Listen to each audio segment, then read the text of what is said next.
तो भाई लोग आज हम बात करने वाले हैं लुकिसम के चैप्टर नंबर 71 के बारे में। और यार जिस किसी ने भी चैनल को सब्सक्राइब करा है उसका दिल से बहुत बहुत शुक्रिया। तो भाई लोग आज के चैप्टर की शुरुआत में हम देखते हैं जैक, ह्यूंगसुक और जे को। ये तीनों के तीनों कैफेटेरिया में जा रहे होते हैं खाना खाने के लिए। जैक स्टाइल में बोलता है, मुझे बहुत ज्यादा भूख लगी है, कोई मुझे पानी ला के दे दो। इसके बाद हमारा ह्यूंगसुक बहुत ही हम्बल तरीके से कहता है, बिल्कुल, तुम्हें ठंडा पानी चाहिए या गर्म पानी?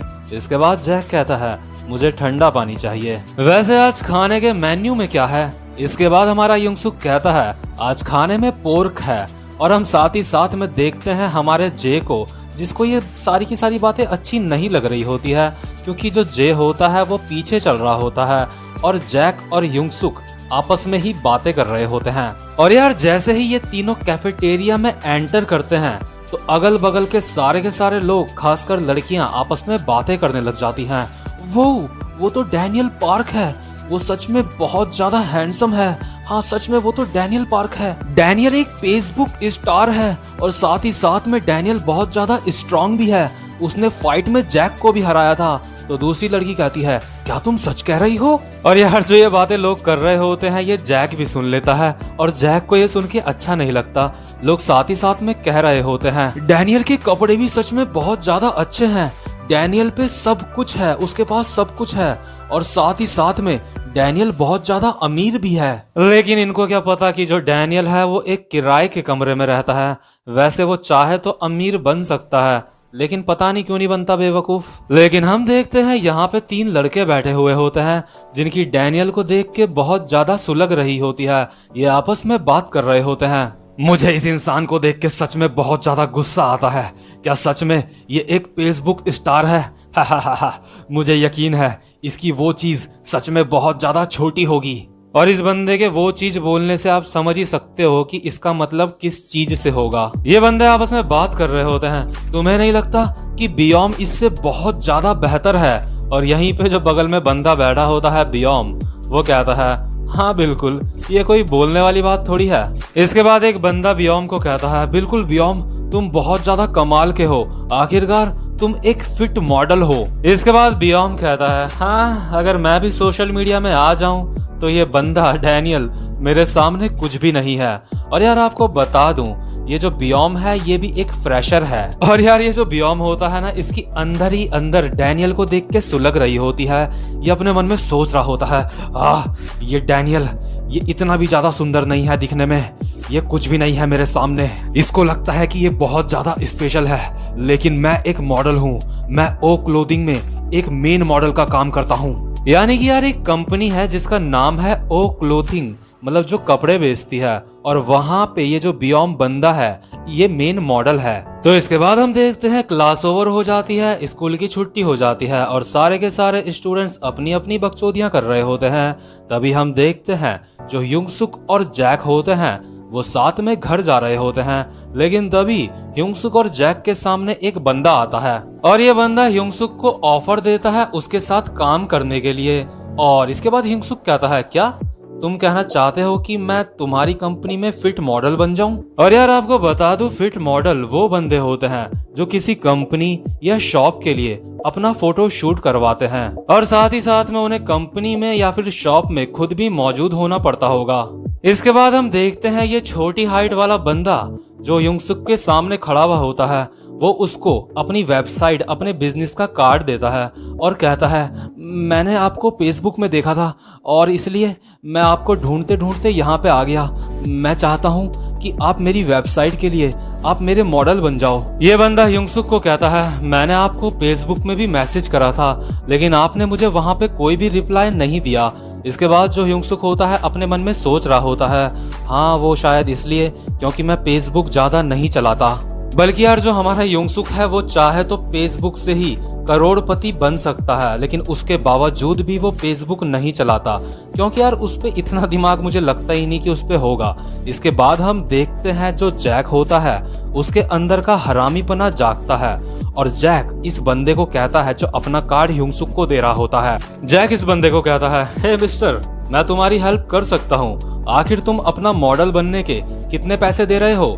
इसके बाद ये बंदा कहता है, वो क्योंकि अभी मेरा ये स्टार्टअप ही है तो मेरे कंपनी में ज़्यादा फंड नहीं है, लेकिन डैनियल के लिए मैं एक दिन में $100 देने के लिए तैयार हूँ। और यार जो डैनियल और जैक होते हैं ये बात सुन के ये बहुत ज़्यादा हैरान हो जाते हैं। और तभी जो जैक होता है वो कहता है कि क्या $100 मिस्टर, मैं ये करने के लिए तैयार हूँ। इसके बाद ये बंदा कहता है सॉरी मुझे माफ़ करना, तुम्हारे हाथ में अभी प्लास्टर लगा हुआ है इसलिए मैं तुम्हें काम में नहीं रख सकता। इसके बाद हम देखते हैं बियोम को जो एक फिट मॉडल होता है वो ह्योंगसुक के पीछे से आ रहा होता है अपने किसी दोस्त के साथ, और वो ह्योंगसुक को देख के आपस में बातें कर रहे होते हैं। हाँ, आखिर ये यहाँ पे क्या कर रहा है? लगता है डैनियल को फिट मॉडल बनने का ऑफर आया है लेकिन लगता है ये जो दुकान है, ये जो शॉप है जहाँ पे उसको फिट मॉडल बनने का ऑफर आया है, ये अभी अभी खुली है, ये एक स्टार्टअप है। इसके बाद जो बियोम होता है वो कहता है ओह सच में इसे फिट मॉडल बनने का ऑफर आया है, बहुत अच्छे। जिस शॉप का कोई भी नाम नहीं है, जिसको कोई पहचानता नहीं है, उस लेवल की शॉप का फिट मॉडल इसको यही मैच करता है, ये इसी के लायक है। लगता है ये डैनियल फिट मॉडल का ऑफर आने के बाद बहुत ज्यादा खुश होगा। और यार आपको बता दूं ये जो बियोम है ये जिस कंपनी का फिट मॉडल है वो बहुत बड़ी कंपनी है और ये पैसे भी अच्छे खासे कमाता है। लेकिन तभी हम देखते हैं वहाँ स्कूल के बाहर एक बहुत ही ज्यादा महंगी कार में एक बंदा आता है और उसको देख के सारे स्टूडेंट्स हैरान हो जाते हैं। इसके बाद वो डैनियल के सामने आता है और कहता है क्या तुम ही हो डैनियल पार्क?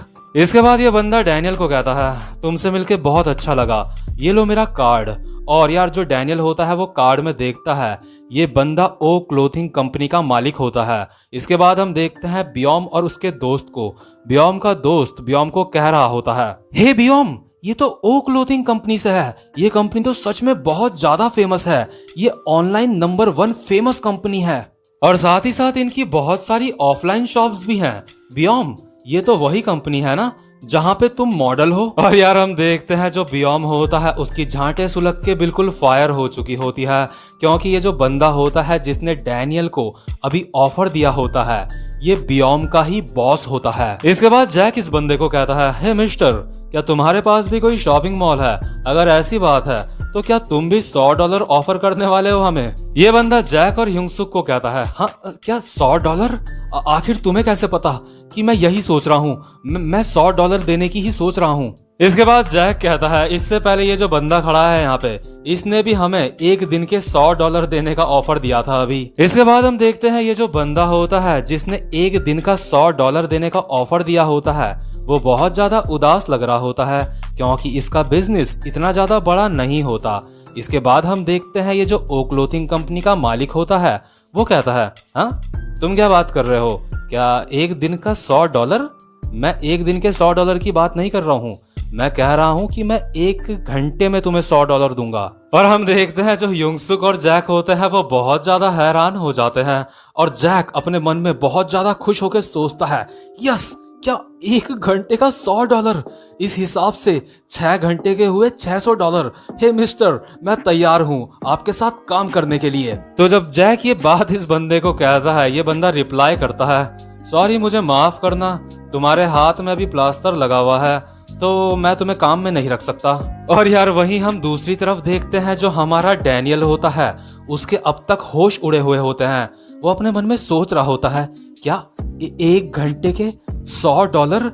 मुझे अगर ये $50 भी देता तो मैं उसमें भी तैयार हो जाता, ये $10 भी देता, $1 भी देता, नहीं, मैं ज्यादा ही कम सोच लिया मैंने तो अब। इसके बाद हमारा ह्योंगसुक यानी डैनियल इस बंदे को कहता है मैं स्कूल के बाद कुछ ही घंटे आपके साथ काम कर पाऊंगा या फिर जिस दिन मेरी छुट्टी हुई मैं तभी आपके साथ काम कर पाऊंगा। इसके बाद ये बंदा डैनियल को कहता है कोई बात नहीं डैनियल, मुझे बस ये चाहिए कि तुम मेरी कंपनी में काम करो, मेरे लिए इतना ही काफी है। ह्योंगसुक अपने मन में सोच रहा होता है अभी जिस बंदे ने मुझे एक दिन के $100 बोला था ये वाला ऑफर उस ऑफर से सच में बहुत ज्यादा अच्छा है।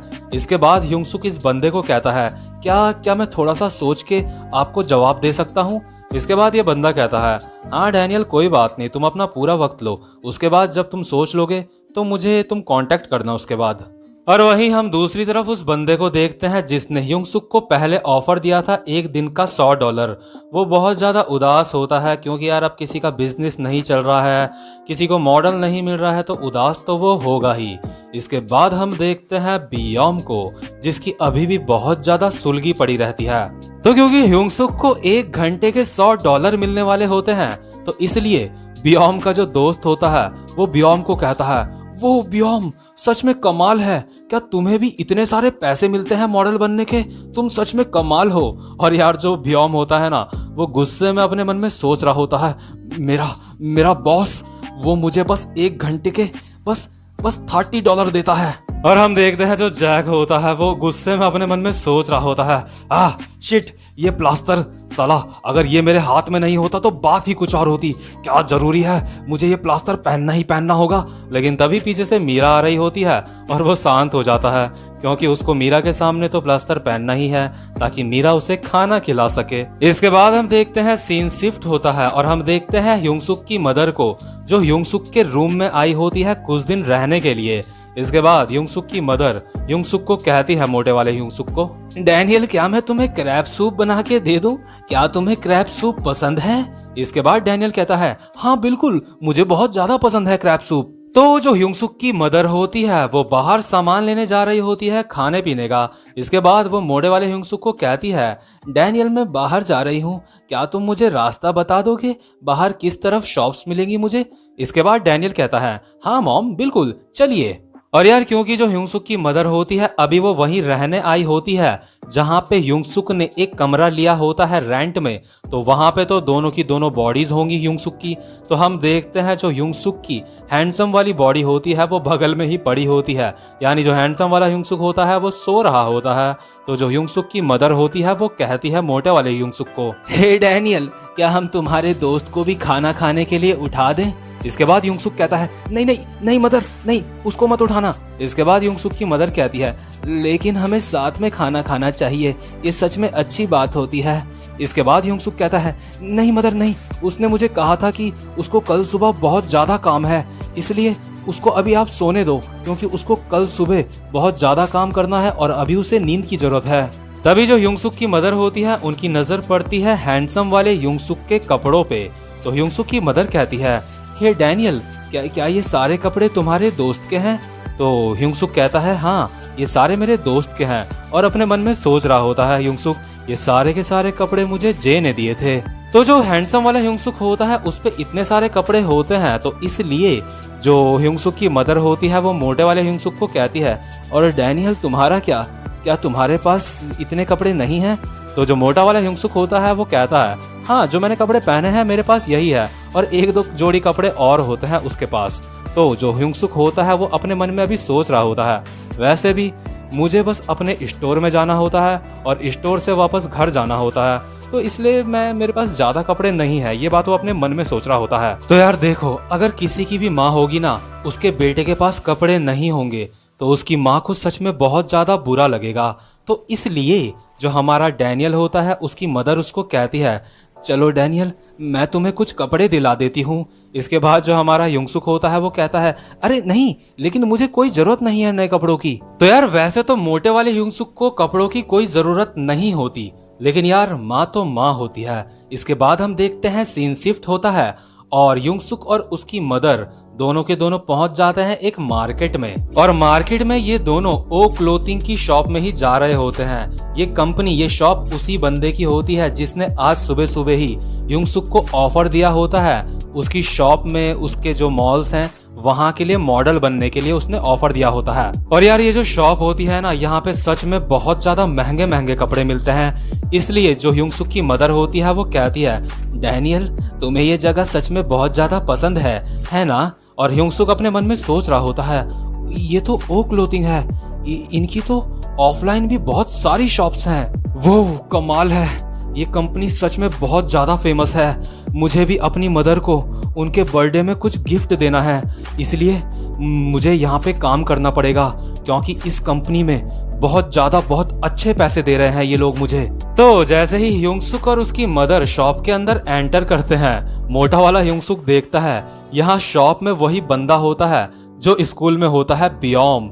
बियोम इस कंपनी के मालिक के साथ मतलब ऐसे बहस कर रहा होता है। कहता है, बॉस आप मुझे सिर्फ $30 देते हो और आपने उस बंदे को $100 का ऑफर दिया। तो जैसे ही इस शॉप का बॉस देखता है कि यहाँ पे कोई कस्टमर आए हैं, वो अचानक से कहता है, ओह तुम्हारा स्वागत है।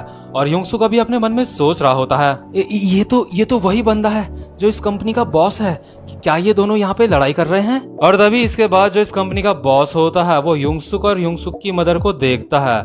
उसको ये दोनों देखने में सच में बहुत ज्यादा गरीब लग रहे होते हैं, इसलिए वो कहता है, ओह सॉरी मुझे माफ करना, हम एक मीटिंग में हैं अभी, इसलिए हमारा जो बिजनेस है अभी बंद है, अभी हम कुछ भी बेच नहीं रहे हैं यहाँ पे, तुम लोग जा सकते हो। तभी जो युंगसुक होता है वो कहता है, लेकिन अभी तो आपकी शॉप को बंद होने में बहुत ज्यादा टाइम है।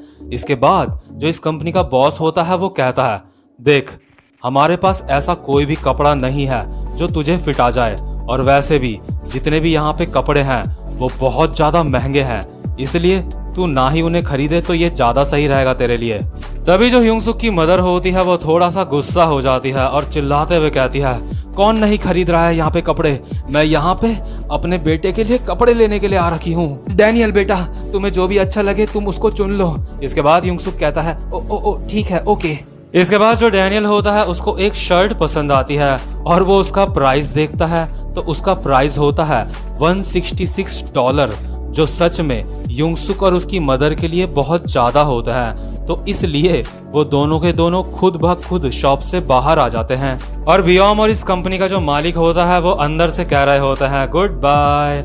और जो युंगसुक की मदर होती है वो युंगसुक से कह रही होती है, डैनियल मैं कल और ज्यादा पैसे लेके आऊंगी, कल मैं तुम्हें अच्छे से कपड़े दिलाऊंगी। और इसके बाद जो युंगसुक होता है वो कहता है, नहीं मदर मुझे कपड़े नहीं चाहिए, मैं बिल्कुल ठीक हूँ। तो यार जब युंगसुक और उसकी मदर इस शॉप से जा रहे होते हैं तो युंगसुक पीछे पलट के देखता है, जो बियोम और इस कंपनी का मालिक होता है वो इन दोनों के ऊपर हंस रहे होते हैं।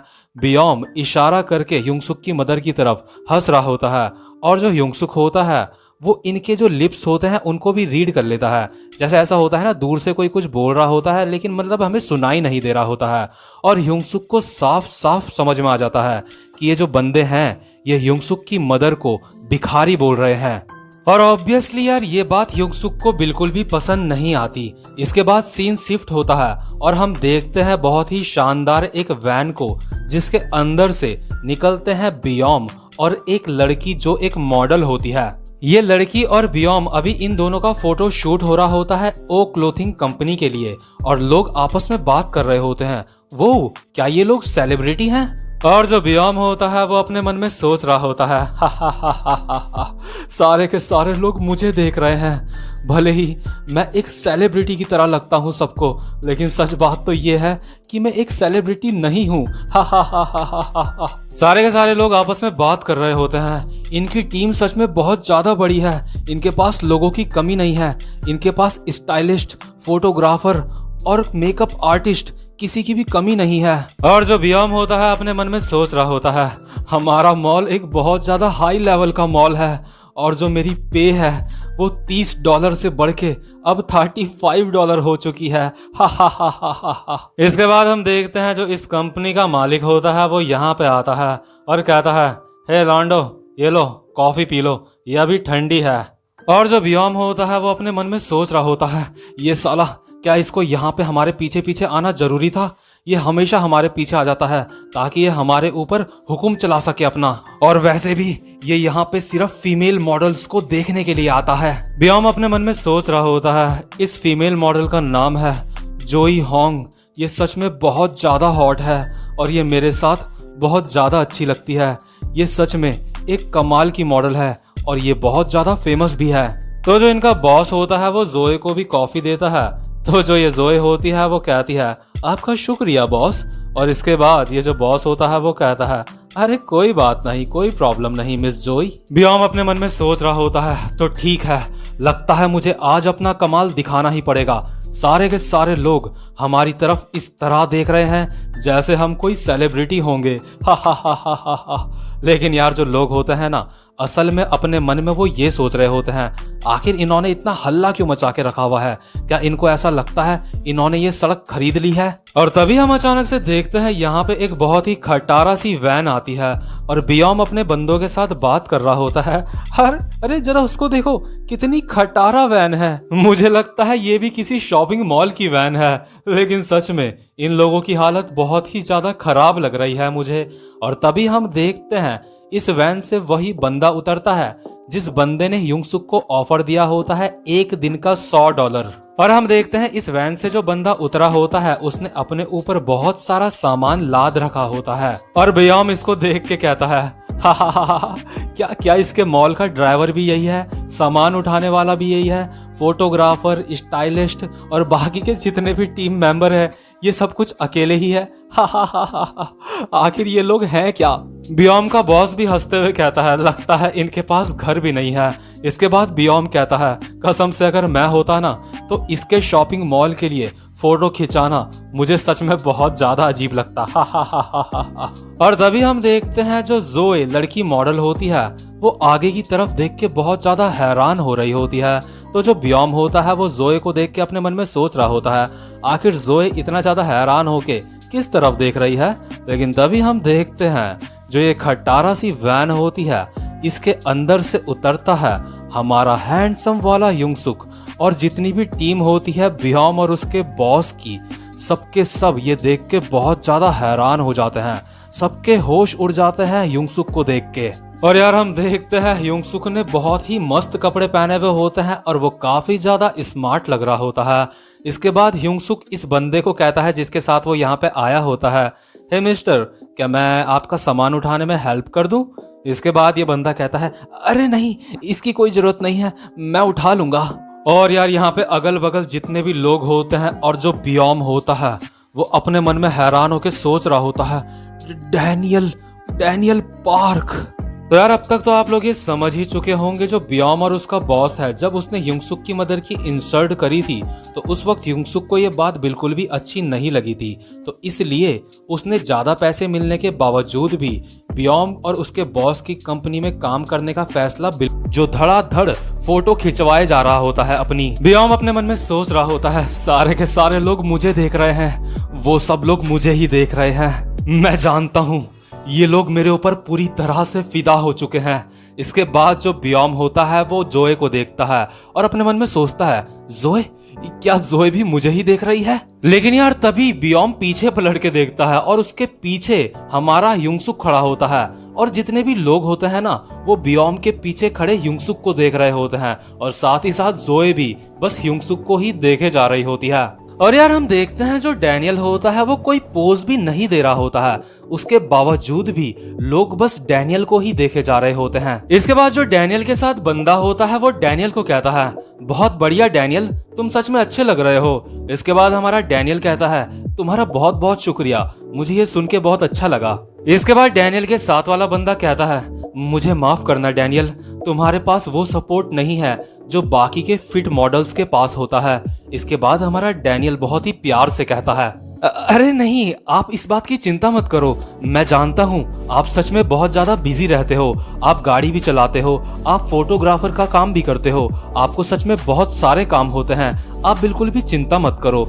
इसके बाद हम देखते हैं बियोम को जो अभी सज सवर रहा होता है और अपने मन में सोच रहा होता है, तुम्हारे पास ये सब कुछ नहीं है जो मेरे पास है, मेरे पास इतने सारे लोग हैं। इसके बाद डैनियल के साथ वाला बंदा कहता है, चलो डैनियल 5 मिनट का ब्रेक ले लेते हैं, मैं तुम्हारे लिए पीने के लिए कुछ लेके आता हूँ। इसके बाद डैनियल कहता है, ओह आपका बहुत बहुत शुक्रिया। और हम देखते हैं क्योंकि अभी 5 मिनट का ब्रेक होता है तो युंगसुक एक जगह में बैठा हुआ होता है और अगल बगल के लोग आपस में बात कर रहे होते हैं।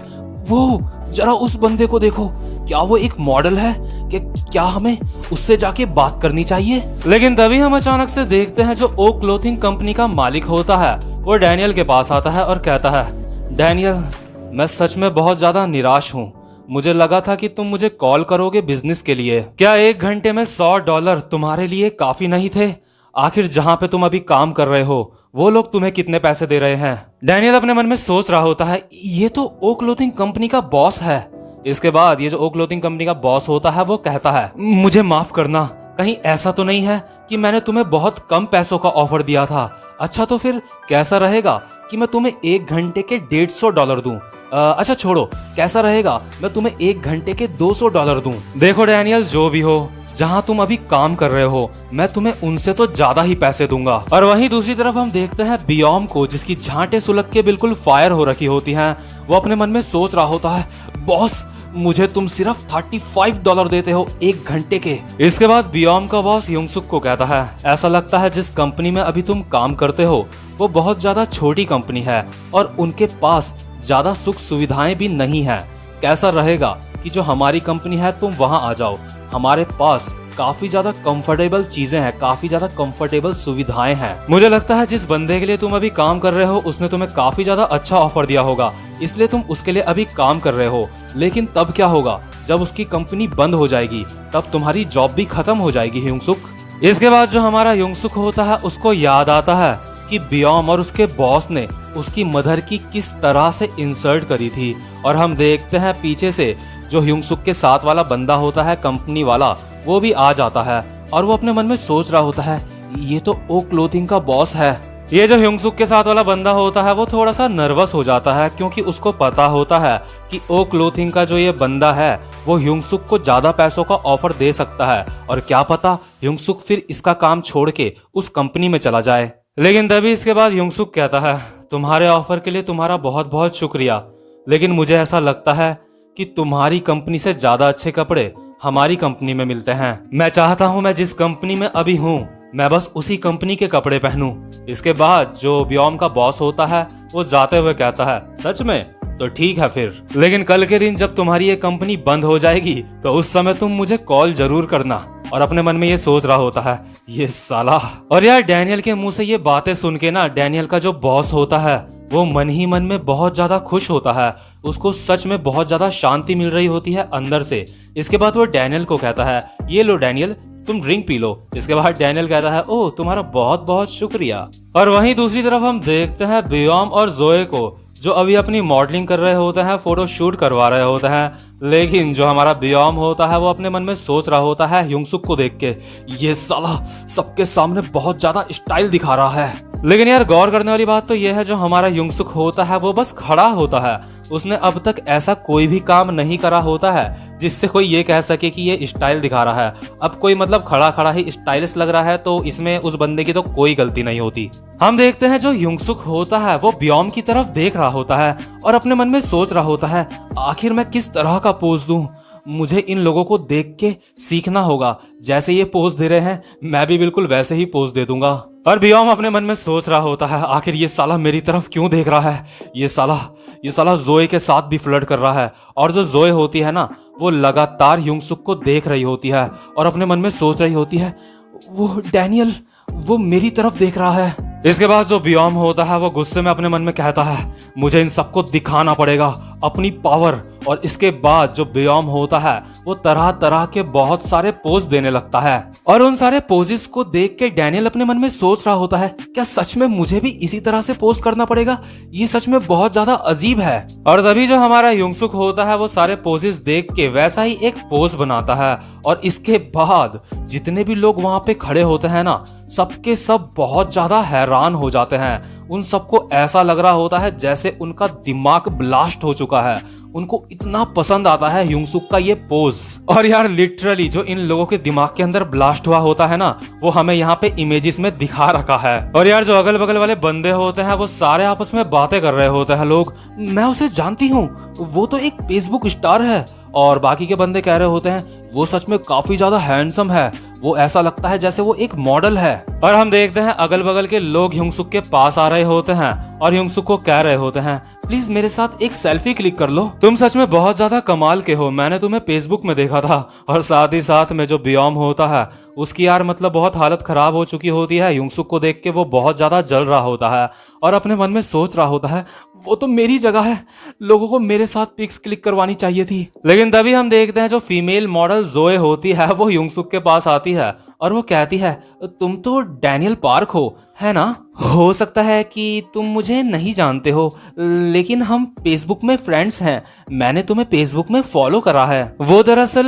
मैं भी फेसबुक चलाती हूँ, मेरे फेसबुक में 2 लाख फॉलोअर्स हैं। वो मैं सोच रही थी क्या हम लोग फ्रेंड बन सकते हैं? और बियोम और उसका बॉस अपने मन में सोच रहे होते हैं, जोए आखिर तुम उधर क्या कर रही हो उसके साथ? और यार जो जोए होती है ना, वो युंगसुक का हाथ पकड़ लेती है जैसे कोई गर्लफ्रेंड पकड़ती है ना, और लोग आपस में बातें कर रहे होते हैं। वो वहां पर देखो, वो कितने कमाल के कपल्स लग रहे हैं। वो सच में बहुत ज्यादा कमाल के लग रहे हैं। वो दोनों फेसबुक स्टार्स हैं। आखिर ये दोनों किस मॉल के लिए मॉडलिंग कर रहे हैं? और जो यार अगल बगल के लोग होते हैं ना, फटाफट से मतलब धड़ाधड़ फोटो खींचे जा रहे होते हैं इनकी लोग। और जो युंगसुक के साथ वाला बंदा होता है वो भी युंगसुक और जोए की फोटो खींच लेता है। इसके बाद वो कहता है, मिस जोए आपका बहुत बहुत शुक्रिया मेरी हेल्प करने के लिए फ्री में। लेकिन आप तो यहाँ पे किसी और के लिए शूटिंग करने के लिए आ रखे थे, है ना? तो जो जोए होती है वो कहती है, मैं एक फ्रीलांसर मॉडल हूँ और आज का मैंने जितना भी काम था उन लोगों के साथ वो सारा का सारा खत्म कर लिया है, तो इसलिए अब मैं जो चाहे वो कर सकती हूँ। इसके बाद जोए डैनियल को कहती है, देखो हमारी शर्ट बिल्कुल मैचिंग है। इन शर्ट्स के साथ हम सच में एक कपल जैसे लग रहे हैं, है ना डैनियल? डैनियल कहता है, हाँ तुम्हारा शुक्रिया। और जो बियोम के बॉस की टीम के बंदे होते हैं वो बियोम के बॉस को कह रहे होते हैं, बॉस जब आप डैनियल के साथ शूटिंग करोगे ना तो उस वक्त हमें भी बुलाना, हम आपकी उस समय हेल्प करेंगे डैनियल के साथ शूटिंग करवाने में। और बियोम का बॉस और बियोम अपने मन में उदास मन से सोच रहे होते हैं। बियोम का बॉस सोच रहा होता है, मैं जोए को एक दिन के $300 देता हूँ लेकिन वो फिर भी डैनियल के साथ है। और जो बियोम होता है वो अपने मन में सोच रहा होता है, जोए।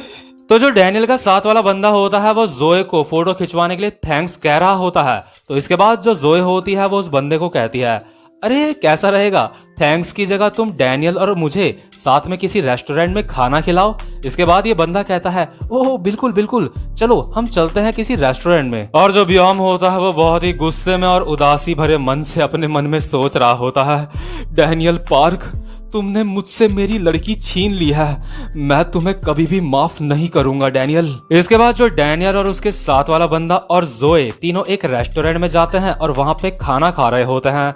इसके बाद डैनियल के साथ वाला बंदा डैनियल को कहता है, आज के लिए तुम्हारा बहुत बहुत शुक्रिया डैनियल, अब तुम बस खाने को एंजॉय करो। और यार यहाँ पे खाने में ना अभी क्रैब सूप होता है। तो जो डैनियल होता है ना, उसने अपनी जिंदगी में जब भी क्रैब सूप खाया होता है ना घर में, तो सिर्फ वहां पे उसको क्रैब्स की टांगे ही टांगे मिलती थी खाने के लिए। लेकिन यहाँ पे ये जो डिश होती है यहाँ पे पूरा का पूरा क्रैब होता है। तो डैनियल कहता है, क्या क्या क्रैब सूप में ये पूरा का पूरा क्रैब भी होता है? सच में ये कूल है। डैनियल के साथ वाला बंदा कहता है, आखिर तुम कहना क्या चाहते हो? और जो ये लड़की जोए होती है उसको भी कुछ समझ नहीं आ रहा होता है। तो डैनियल कहता है, वैसे जो क्रैब सूप होता है उसमें ज्यादातर बस क्रैब्स के पैर ही पैर होते हैं, है ना? लेकिन जो डैनियल के साथ का बंदा और जोए होते हैं उनको कुछ भी समझ नहीं आता, और आपको भी अभी थोड़ी देर में समझ आ जाएगा कि इनको कुछ समझ क्यों नहीं आया। इसके बाद जो जोए होती है वो डैनियल का हाथ पकड़ के कहती है, मुझे सच में तुमसे मिलके बहुत ज्यादा खुशी हुई। इसके बाद जो हमारा डैनियल होता है वो जोए को कहता है, जोए तुम्हारी कॉल आ रही है, तुम्हारा फोन बज रहा है। इसके बाद जोए कहती है, अरे रहने दो, ये बस बियोम का कॉल है, वो ऐसे ही मुझे कॉल करता रहता है। इसके बाद जो युंगसुक की कंपनी का मालिक होता है ये बंदा, ये युंगसुक को कहता है, तुम्हारा बहुत बहुत शुक्रिया मेरी हेल्प करने के लिए, मेरा खुद का ब्रांड बनाने के लिए तुम्हारा बहुत बहुत शुक्रिया। वैसे मैंने इससे पहले भी कई बार ट्राई करा था लेकिन मैं हर बार फेल हो गया था और इस वजह से मैं पूरी तरह से टूट चुका था। इसके बाद युंगसुक कहता है, लेकिन क्यों? तुम आखिर फेल क्यों हुए? तुम्हारे कपड़े तो सच में बहुत ज्यादा अच्छे हैं। इसके बाद ये बंदा कहता है, मैं पहले बस अपने आप को ही मॉडल बना देता था। मैं जितने भी मेरे कपड़े थे वो खुद पहन के खुद की ही मॉडलिंग करता था, लेकिन लोग मेरे ऊपर बिल्कुल भी ध्यान नहीं देते थे। मुझे अपने कपड़ों के ऊपर पूरा भरोसा है, लेकिन मेरे पास एक अच्छा मॉडल नहीं था और ना ही मेरे पास अच्छा मॉडल हायर करने के पैसे थे। लेकिन ये जो कपड़े हैं तुम्हारे ऊपर सच में ये बहुत ही ज्यादा अलग लगते हैं डैनियल, तुम सच में कमाल के हो। जितने भी फेमस ब्रांड्स होते हैं उनके पास बहुत ही अच्छे अच्छे मॉडल्स होते हैं, और अगर मैं तुम्हारी बात करूं डैनियल तो तुम मेरी कंपनी के लिए कुछ बहुत ज्यादा ही अच्छे हो। मैं जानता हूं मैं तुम्हें ज्यादा पैसे नहीं दे पाता, लेकिन इसमें मैं अपना बेस्ट कर रहा हूँ। अगर तुम्हें मेरी कंपनी को छोड़ के जाना हो तो प्लीज मुझे बता देना। वैसे भी तुमने मेरे लिए बहुत कुछ करा है डैनियल। डैनियल अपने मन में सोच रहा होता है ये बंदा सच में कुछ स्पेशल टाइप का बंदा है। और डैनियल इसके बाद कहता है अब मुझे घर जाना पड़ेगा, मेरे को अपनी मॉम के लिए एक गिफ्ट लेना है।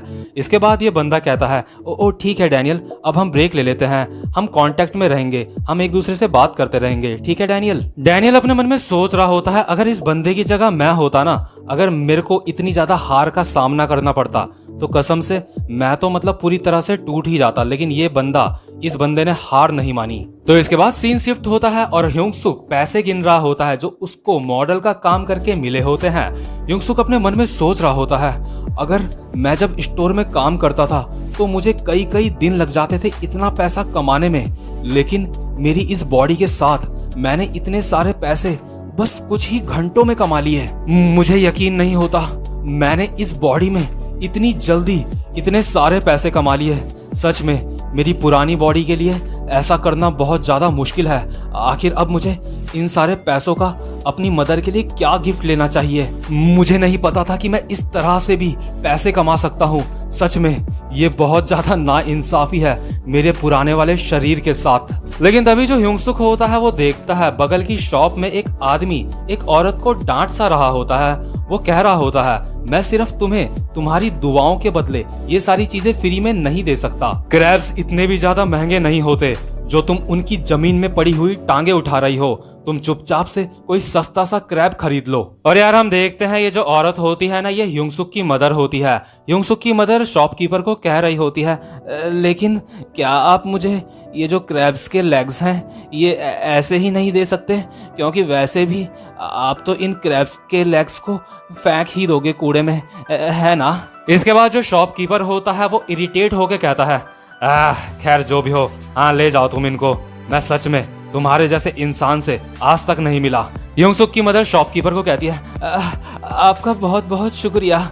और जो ह्योंग-सुक होता है वो अपने मन में सोच रहा होता है मदर, ये मदर जमीन से क्रैब्स के लेग्स कलेक्ट कर रही हैं। तो यार अब आपको पूरी बात समझ आ चुकी होगी कि रेस्टोरेंट में ह्योंग-सुक ने जोए और अपने बॉस को ऐसा क्यों कहा था कि ये जो क्रैब सूप होता है इसमें तो वैसे ज्यादातर क्रैब्स के पैर ही होते हैं ना, पूरी बॉडी तो कभी सूप में होती ही नहीं। मतलब यार उसको पता ही नहीं होता, उसने कभी खाया ही नहीं होता, तो यार उसको पता कैसे होगा। सच में यार ये वाला सीन ना मुझे सच में बहुत ज़्यादा इमोशनल लगा। उसकी जो मदर है वो बहुत ज़्यादा मेहनत करती है अपने घर को पालने के लिए, और मेरे हिसाब से जो ह्योंग-सुक है उसके फादर भी नहीं है। और यार ये बात ह्योंग-सुक को भी अब समझ आ रही होती है। जो उसकी मदर होती है उन्होंने अपनी पूरी जिंदगी पैसों के लिए सच में बहुत ज़्यादा स्ट्रगल करा है। इसके बाद सीन शिफ्ट होता है और जो मोटा वाला ह्योंग-सुक होता है वो घर आ जाता है और ह्योंग-सुक की मदर कहती है ये लो डैनियल तुम्हारी favourite dish crab soup. Daniel की मदर कहती है क्या हमें तुम्हारे फ्रेंड को नहीं उठाना चाहिए खाना खाने के लिए। लेकिन यार इस वक्त जो हमारा मोटा वाला डैनियल होता है ना वो कुछ भी नहीं कहता, क्योंकि इमोशनली अभी वो अंदर से बहुत ज्यादा उसके अंदर बहुत कुछ चल रहा होता है। वो अपने मन में सोच रहा होता है इस क्रैब सूप में सिर्फ लेग्स ही हैं। और डैनियल ने अपनी मदर को शॉप की जमीन में पड़े हुए क्रैब्स के लेग्स उठाते हुए देखा था। इसके बाद जो हमारा ह्योंग-सुक होता है यानी कि डैनियल होता है वो अपनी मदर को कुछ पैसे देता है। इसके बाद उसकी मदर कहती है ओह तुम अब अपनी मदर को पैसे दे रहे हो, लगता है तुम काफी ज्यादा बड़े हो चुके हो डैनियल। लेकिन मुझे पैसों की जरूरत नहीं है, तुम इन पैसों को अपने पास रखो डैनियल। और यार पैसों की जरूरत होने के बावजूद भी ना उसकी मदर मना कर देती है पैसे लेने से। इसके बाद ह्योंग-सुक को याद आता है कि यार उसने पहले अपनी मदर के साथ कितना बुरा बिहेव करा होता है। वो पहले मतलब ना अपनी मदर की बिल्कुल भी फीलिंग नहीं समझता होता, उसको बिल्कुल भी नहीं पता होता कि उसकी मदर कितना ज्यादा स्ट्रगल करती है उसको स्कूल पढ़ाने के लिए, उसको खाना खिलाने के लिए। लेकिन अब ह्योंग-सुक को ये सारी की सारी बातें बहुत ही अच्छे से समझ आ रही होती हैं।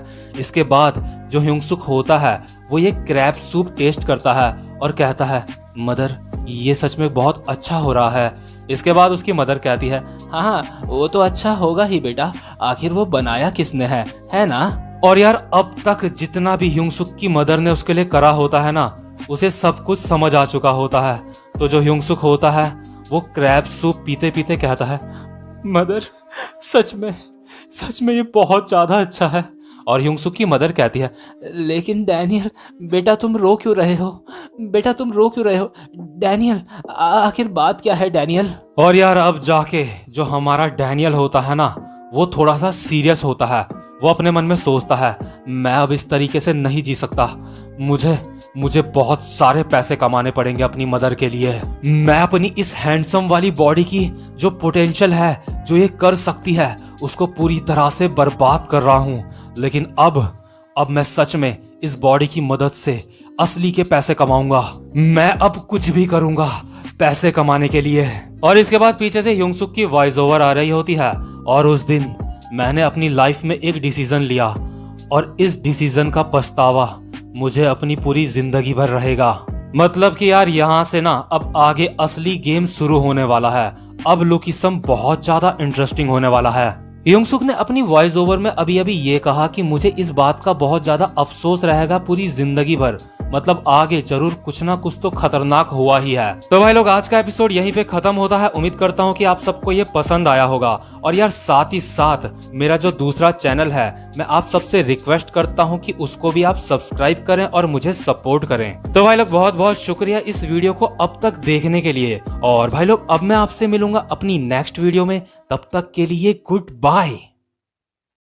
एपिसोड की शुरुआत में हम देखते हैं जैक को, जो एक मूवी थिएटर के बाहर खड़ा होता है और किसी का वेट कर रहा होता है। जैक अपने मन में सोच रहा होता है फाइनली मैं मीरा से मिलूंगा अभी और हम दोनों साथ में मूवी देखेंगे।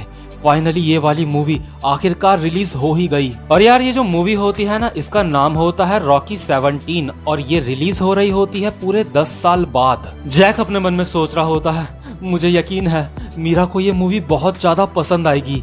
ये मूवी एक आदमी के सपनों के बारे में है, एक आदमी की बहुत अच्छी फ्रेंडशिप के बारे में है।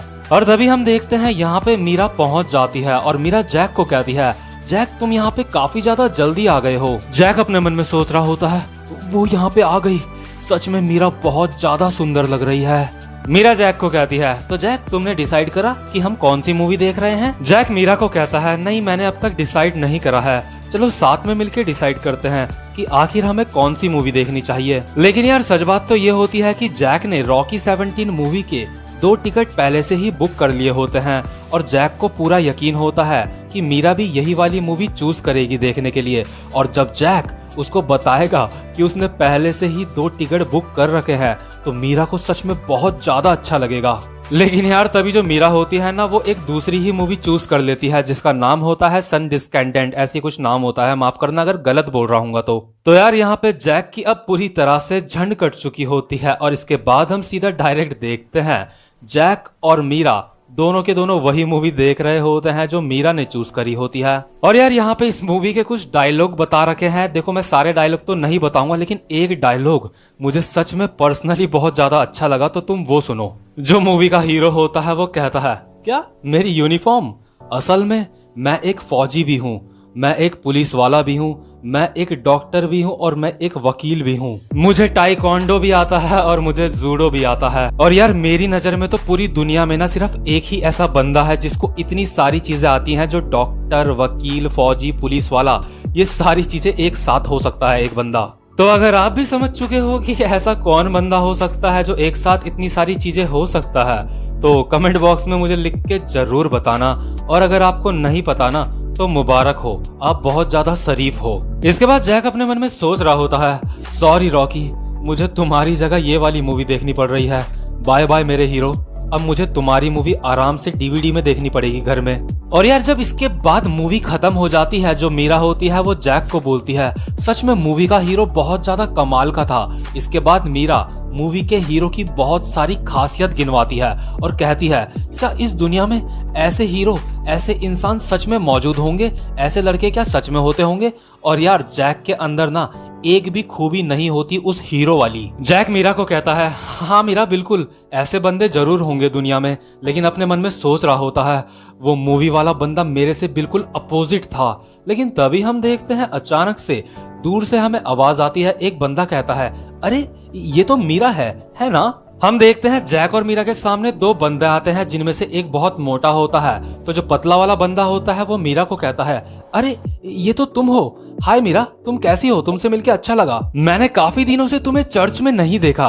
क्या तुम आजकल बहुत ज्यादा बिजी हो मीरा? जैक अपने मन में सोच रहा होता है, आखिर ये बंदा कौन है? क्या मीरा से ये चर्च में मिलता है? क्या ये दोनों सच में बहुत ज्यादा क्लोज हैं? मीरा इस बंदे को कहती है, पतले वाले को, मुझे लगता है तुम आजकल बहुत ज्यादा बिजी हो। मैंने सुना कि तुमने एस यूनिवर्सिटी में एडमिशन ले लिया है। इसके बाद ये बंदा कहता है, हाँ जल्दी से वहाँ एडमिशन लेना मेरे लिए लकी रहा। जैक अपने मन में सोच रहा होता है, क्या एस यूनिवर्सिटी? इसका मतलब ये बंदा सच में बहुत ज्यादा स्मार्ट भी है पढ़ाई लिखाई में। इसके बाद ये जो बंदा होता है इसका नाम होता है जूंगी। ये जैक की तरफ इशारा करके मीरा को कहता है, आखिर ये लड़का कौन है? क्या ये तुम्हारा बॉयफ्रेंड है? इसके बाद मीरा कहती है, इसे हेलो बोलो, ये है मेरे बचपन का दोस्त जैक। जैक अपने मन में सोच रहा होता है, मुझे यहाँ पे बहुत ही इज्जत से रहना पड़ेगा क्योंकि मुझे मीरा के सामने, सबके सामने बहुत ज्यादा स्मार्ट दिखना है। इसके बाद जो जैक होता है वो इन बंदों की तरफ बहुत ही स्टाइल में हाथ बढ़ा के कहता है, तुमसे मिलके बहुत अच्छा लगा। मेरा नाम है जैक ली। मैं मीरा का बेस्ट फ्रेंड हूँ। मेरा मतलब मैं उसका बचपन का दोस्त हूँ। और जैक अपने मन में सोच रहा होता है, मैंने बड़े ही तहजीब से इनसे हाथ मिला के अपना इंट्रोडक्शन दिया है। बिल्कुल मैंने वैसा करा है जैसे मूवीज में हीरो लोग करते हैं। लेकिन तभी यार जो सामने मोटा खड़ा होता है वो हंसने लगता है। वो जैक को कहता है, आखिर इस बेवकूफ को क्या हुआ? क्या ये यहाँ पे साबुन बेचने के लिए आ रखा है? सच में आजकल के बच्चे बहुत ज्यादा फनी है। और यार इसके बाद हम देखते हैं जैक को, जो अपने मन में बहुत ही गुस्से में सोच रहा होता है, ये बहन का टोपा मेरा मजाक उड़ा रहा है। तो यार जैक को बहुत ज्यादा गुस्सा आ चुका होता है। लेकिन तभी हम देखते हैं जो दूसरा बंदा होता है जिसका नाम होता है जुंगी, वो अचानक से जैक के सामने आता है और उससे हाथ मिलाते हुए कहता है, तुमसे मिलके बहुत अच्छा लगा। मैं मीरा का चर्च वाला दोस्त हूँ। अपने दोस्त की तरफ से मैं माफी मांगता हूँ। दरअसल वो बहुत ज्यादा वर्कआउट करता है तो इस वजह से उसका बोलने का अंदाज भी थोड़ा सा रूड है। लेकिन वो दिल से बहुत ही अच्छा इंसान है, वो बुरा इंसान नहीं है। तो यार वैसे तो जैक को बहुत ज्यादा गुस्सा आ रहा होता है, लेकिन इस बंदे को देख के जैक अपने मन में सोच रहा होता है, ये बहुत ही इज्जत से बात कर रहा है। लगता है ये पढ़ाई में भी बहुत ज्यादा अच्छा है, साथ ही साथ में ये काफी ज्यादा हैंडसम भी लग रहा है। ये साला, ये तो वैसा ही लड़का है जैसे लड़के मीरा को पसंद हैं। तो यार जो जैक होता है वो अपने गुस्से में काबू करते हुए कहता है, ओ हाँ, मुझे भी तुमसे मिलके बहुत ज्यादा अच्छा लगा। और अपने मन में सोच रहा होता है, मुझे यहाँ पे बहुत ही ज्यादा अच्छे से पेश आना पड़ेगा। मैं नहीं चाहता कि मीरा के सामने यहाँ पे कोई भी हंगामा हो। इसके बाद जो मोटा वाला बंदा होता है वो अपने मन में सोच रहा होता है, ये साला एक नंबर का लूजर लग रहा है मुझे, लेकिन इसकी आंखें बहुत ज्यादा खतरनाक लग रही हैं। तो यार मीरा और जैक की जो कॉफी होती है वो बनके तैयार हो जाती है। लेकिन जैक को बहुत ज्यादा अच्छे से बिहेव करना होता है यहाँ पे। तो वो मीरा को कहता है, मीरा कॉफी तैयार हो चुकी है, मैं कॉफी लेके आता हूँ। जैक कॉफी लाते लाते अपने मन में सोच रहा होता है, मुझे अच्छे से चलना है। मैं एक स्मार्ट लड़का हूँ, मुझे एक स्मार्ट लड़के की तरह यहाँ पे बिहेव करना है। लेकिन तभी हम अचानक से देखते हैं जो मोटा वाला बंदा होता है वो जानबूझ के पैर ले आता है जैक के सामने, जिस वजह से जैक जमीन में गिर जाता है और कॉफी भी जमीन में गिर जाती है। वैसे जैक को जुंगी ने गिराया होता है जानबूझ की। तो इसके बाद जो ये पतला वाला बंदा जुंगी होता है वो जैक को कहता है, मुझे माफ करना, मुझे माफ करना, ये एक एक्सीडेंट था। क्या तुम ठीक हो? प्लीज मुझे माफ कर दो। इसके बाद जो पीछे से मोटा होता है वो कहता है, अबे इतनी सी बात के लिए माफी मत मांग। जुंगी जैक को कहता है, सॉरी, प्लीज मुझे माफ कर दो। और इसके बाद जो जैक होता है अपने मन में सोच रहा होता है, मुझे सच में गुस्सा आ रहा है, लेकिन ये एक्सीडेंट था एक, तो इसलिए मैं इसको माफ कर देता हूँ। और वैसे भी ये बहुत ही इज्जत से पेश आ रहा है मेरे साथ। इसके बाद जैक खड़ा उठ के कहता है, अरे नहीं, कोई दिक्कत नहीं है, मुझे कुछ नहीं हुआ। और अपने मन में सोच रहा होता है, मुझे एक बहुत ही अच्छे इंसान की तरह पेश आना है मीरा के सामने।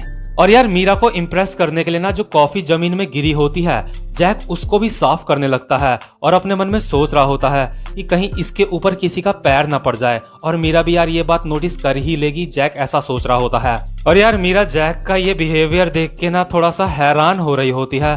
लेकिन तभी हम देखते हैं एक बच्चा साइड में ही बहुत ज्यादा हल्ला कर रहा होता है। वो कह रहा होता है, मॉमी मॉमी, मुझे ये गेम खेलना है। और जैक अपने मन में सोच रहा होता है, ये बच्चा बहुत ज्यादा हल्ला कर रहा है। और यार इसके बाद ये जो हरामी बंदा जुंगी होता है ना, ये इधर उधर देखता है कहीं इसको कोई देख तो नहीं रहा, और इसके बाद इस बच्चे के सर पे एक रैपट मारता है ये, और चुपचाप से मतलब बहुत ही भोली सी सूरत बना के खड़ा हो जाता है जैसे इसने कुछ करा ही नहीं।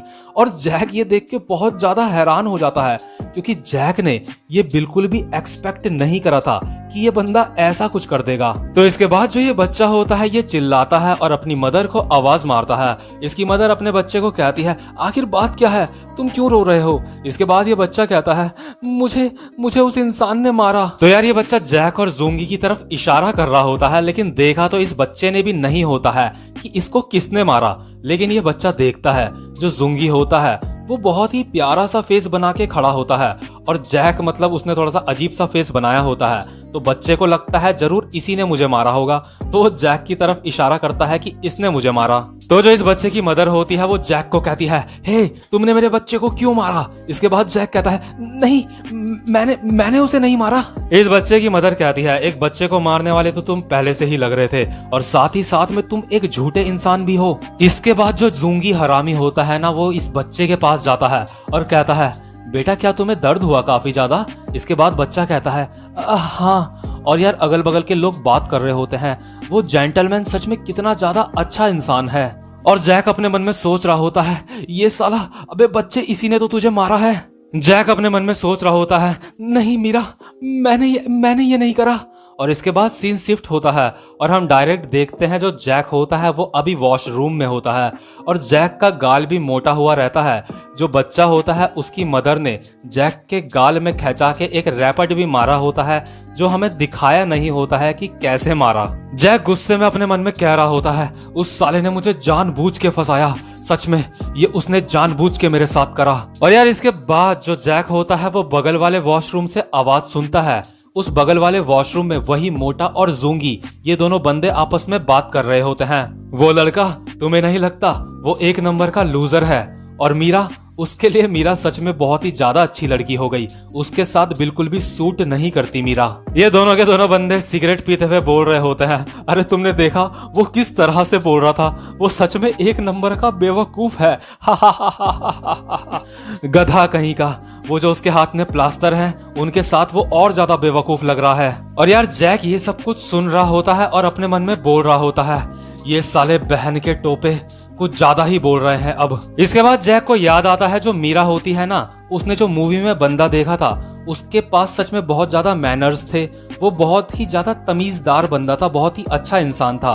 तो इसलिए जैक अभी अपने मन में सोचता है, तो ठीक है जैक, शांत हो जाओ, तुम एक बहुत अच्छे इंसान हो, इन्हें बोलने दो, इनको जो भी बोलना है, तुम एक बहुत अच्छे इंसान हो, तुम्हें गुस्सा नहीं करना चाहिए। लेकिन तभी यार ये जो बंदे होते हैं ये मीरा के बारे में बात करने लग जाते हैं। ये कहते हैं, अगर मैं मीरा की बात करूं तो वो सच में बहुत ज्यादा सुंदर है। तो दूसरा वाला बंदा कहता है, मीरा, मैंने उसको बहुत सारे मैसेज करे थे लेकिन उसने मेरा एक भी रिप्लाई नहीं करा।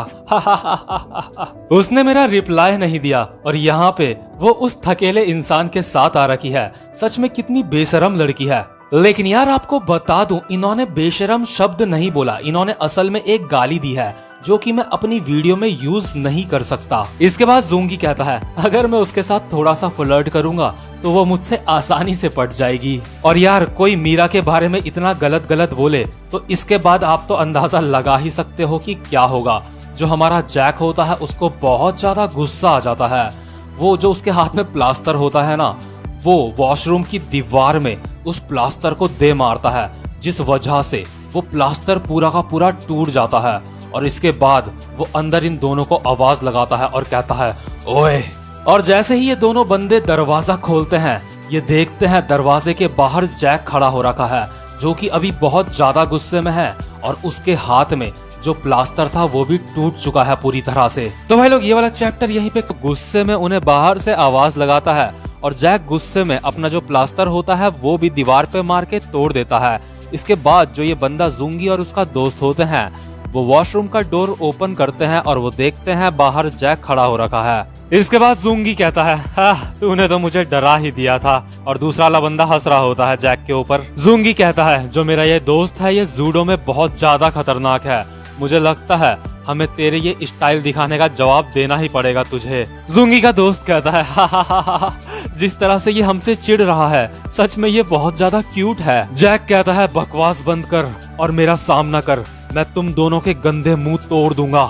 लेकिन तभी यार हम देखते हैं जो जुंगी और उसका दोस्त होते हैं वो आपस में बात कर रहे होते हैं। हा हा हा हा हा, इसने क्या कहा इसने अभी अभी। लेकिन तभी बाहर से मीरा आवाज लगाती है, जैक आखिर तुम अंदर क्या कर रहे हो, तुम्हें बहुत ज्यादा वक्त लग रहा है। लेकिन तभी जो जैक होता है वो आवाज देके कहता है हाँ मीरा, मैं बस आ ही रहा हूँ। तो यार क्योंकि मीरा जैक को आवाज मार रही होती है तो जैक बाहर जाते जाते इन दोनों को कहता है, तुम दोनों अपनी जबान संभाल के बात करा करो, अगर तुमने अब एक और बार मीरा के लिए कुछ कह दिया तो देख लेना। इसके बाद जुंगी कहता है हाँ क्या कहा तूने, अबे आना जा कर रहा है, इसको यहीं पे खत्म करते हैं। इसके बाद जुंगी का दोस्त कहता है हा हा हा हा हा, कहीं डर के मारे तूने अपनी पैंट गीली तो नहीं कर दी। तो यार जो जैक होता है वैसे तो उसको बहुत गुस्सा आ रहा होता है, लेकिन वो अपने मन में सोच रहा होता है नहीं, मेरे को अपने आप पे काबू करना चाहिए, मुझे ऐसा इंसान बनना है जो मीरा को पसंद हो। और यार आपको तो पता ही है मीरा को फाइटिंग पसंद नहीं है। इसके बाद जैक बाहर आता है और मीरा उसको कहती है आखिर तुम इतनी देर तक अंदर कर क्या रहे थे, कहीं तुम नंबर 2 तो नहीं कर रहे थे।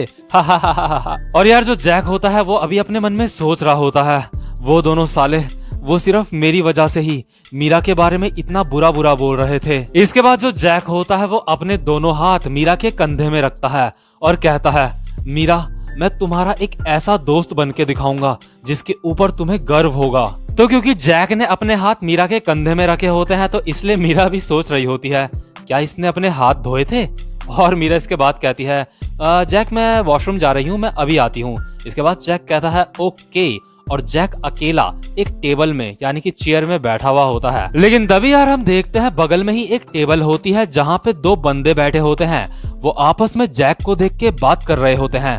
हे ये तो वही इंसान है, ये वही है ना। हाँ ये जैक ली है, हम इस पागल से जब भी जिस भी जगह पे मिले हैं उस वक्त कभी भी हमारे साथ कुछ भी अच्छा नहीं हुआ। और यार आपको बता दूं ये दोनों वही बंदे हैं जो जैक के हाथ से पहले भी मार खा चुके हैं। जैक ने इन दोनों को एक बार तब मारा था जब यूई का बॉयफ्रेंड जैक को मारने के लिए इनको अपने साथ लेके आ रखा था। और यार इन दोनों बंदों के साथ एक लड़की भी होती है जो जानती होती है कि जैक ने इन दोनों को पहले मारा है। ये लड़की इन दोनों को कहती है अरे ये तो वही गैंगस्टर है, ये सच में अभी भी बिल्कुल भी नहीं बदला, ये बिल्कुल वैसा ही है। तो यार ये तीनों आपस में बात कर ही रहे होते हैं, लेकिन तभी जो जुंगी के साथ का एक बंदा होता है वो यहाँ पे आता है और इनको कहता है हेलो सर, क्या आप यहाँ पे अपनी गर्लफ्रेंड के साथ मूवी देखने के लिए आ रखे हो। इसके बाद जो ये 2 बंदे टेबल में बैठे होते हैं इनमें से एक कहता है ये तो तुम हो। दूसरा वाला कहता है आखिर ये बंदा है कौन।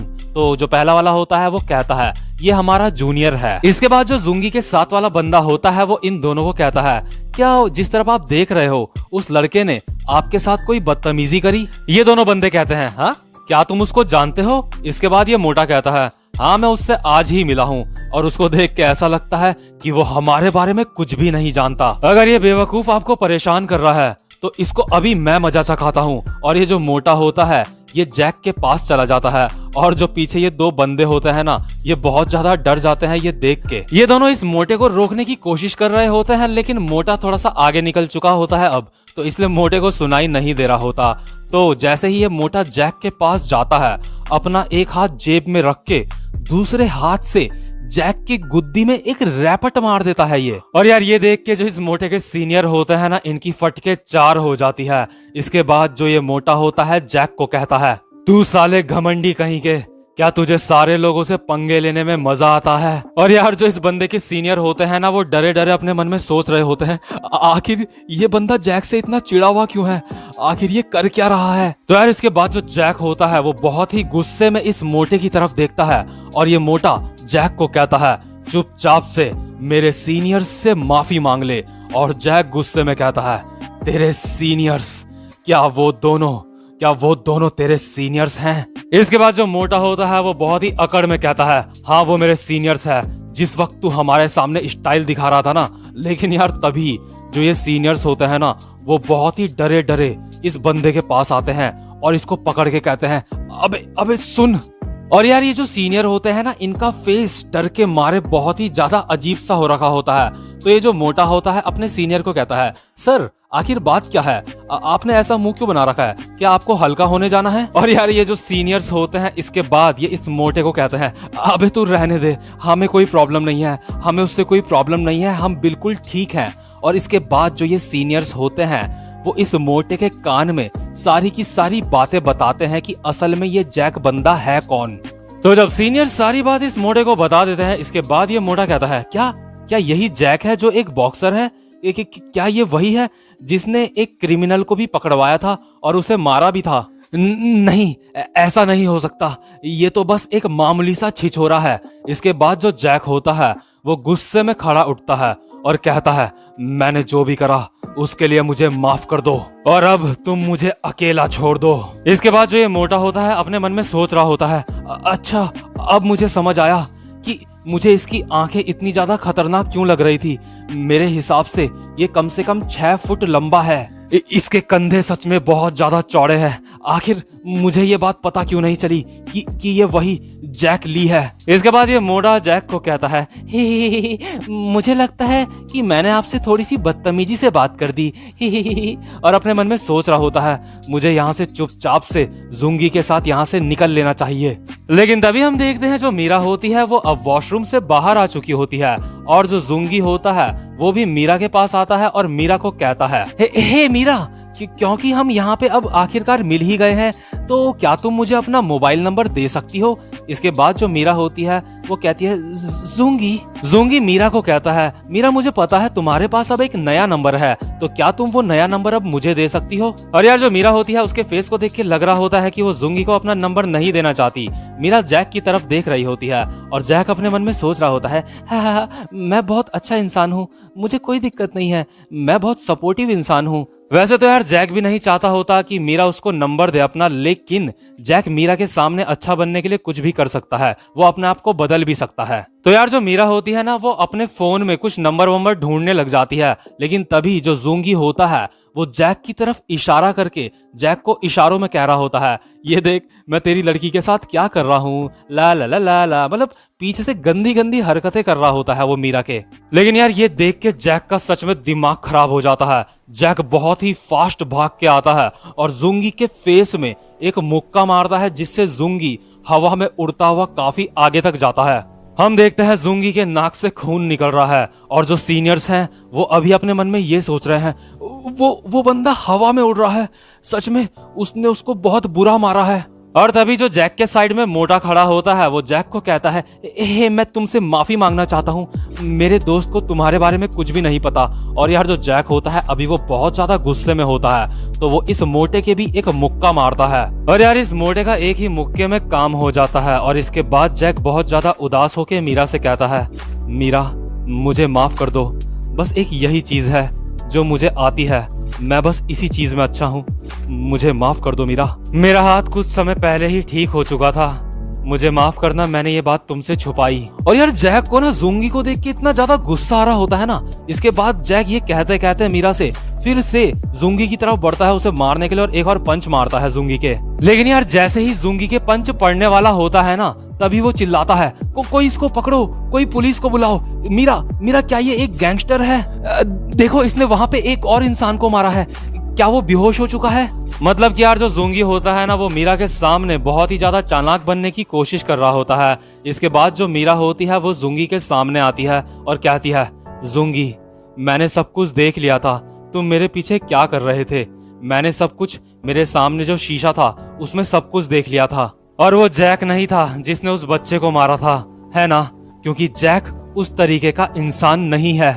तो यार इसके बाद सीन शिफ्ट होता है और हम देखते हैं क्लास का सीन, जहाँ पे जैक अपनी बेंच में बैठा होता है और उससे थोड़ी ही दूर मीरा बैठी होती है। लेकिन यार इस समय जो जैक होता है ना वो मीरा से अपनी नजरें नहीं मिला पा रहा होता है और अगल बगल से जैक को स्टूडेंट्स बोल रहे होते हैं, वो जैक तुम्हारा प्लास्टर निकल चुका है, आखिर तुम्हारे प्लास्टर को निकले हुए कितना टाइम हो चुका है? और यार जो जैक होता है ना अभी अपने मन में सोच रहा होता है, सब कुछ खत्म हो गया, मैंने मीरा के सामने लड़ाई भी करी और मैंने प्लास्टर के बारे में भी मीरा को झूठ कहा था और उसके बाद मैं वहां से बिना बोले यहाँ आ गया। मतलब कि यार जो लास्ट में मीरा ने जुंगी को कहा होता है ना वो सारी की सारी बातें जैक ने नहीं सुनी होती है क्योंकि जैक वहां से निकल लिया था।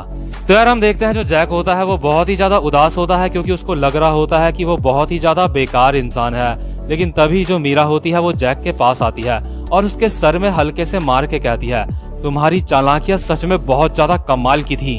और यार मीरा को भी पता होता है कि जो जैक था ना उसने झूठ क्यों बोला था कि उसका प्लास्टर अब तक ठीक नहीं हुआ। मीरा को भी पता होता है कि बस जैक उससे प्यार करता है और वो ये चाहता था कि बस मीरा उसे खाना खिलाती रहे। इसके बाद हम देखते हैं जो मीरा होती है वो जैक के सामने 2 टिकट रख देती है जो एक मूवी की होती है। इसके बाद जो जैक होता है वो मीरा को कहता है, मीरा ये क्या है। इसके बाद मीरा कहती है, उस दिन जब हम मूवी देखने गए थे तो तुम इस मूवी के पोस्टर की तरफ देख रहे थे। मतलब कि यार जो मीरा होती है ना उसको भी जैक की फिक्र होती है। उसने ये बात तक ऑब्जर्व कर ली होती है जो जैक होता है वो रॉकी 17 मूवी के पोस्टर की तरफ देख रहा है। तो इसलिए आज मीरा 2 टिकट लाई होती है इसी मूवी के। इसके बाद मीरा जैक को कहती है, इस बार तुम हॉल में लड़ाई मत करना, ठीक है। तो यार इसके बाद ये जो दोनों होते हैं ये रॉकी मूवी देख लेते हैं और जो जैक होता है वो कहता है, ये मूवी सच में बहुत ज्यादा कमाल की थी। और यार जो जैक होता है ना वो बिल्कुल मीरा की ही तरह इस मूवी की जो हीरोइन होती है उसकी कई सारी खूबियां मीरा को गिना रहा होता है। और यार जो मीरा होती है ना उसके अंदर इस मूवी के हीरोइन की कोई भी खूबी नहीं होती, लेकिन उसके बावजूद जो मीरा होती है वो स्माइल कर रही होती है। जैक मीरा को कहता है, क्या इस तरह की लड़की इस दुनिया में सच में कहीं पे होगी। इसके बाद जो मीरा होती है वो देखती है जैक की जो एक उंगली होती है ना उसमें हल्की सी चोट लगी होती है। तो जैक की उस फिंगर में वो बैंडेज लगाते हुए कहती है, हाँ शायद कहीं ना कहीं तो होगी ऐसी लड़की।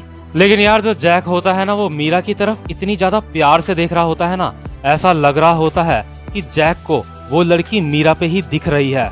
मतलब कि यार जो जैक है वो मीरा से सच में बहुत ज्यादा प्यार करता है।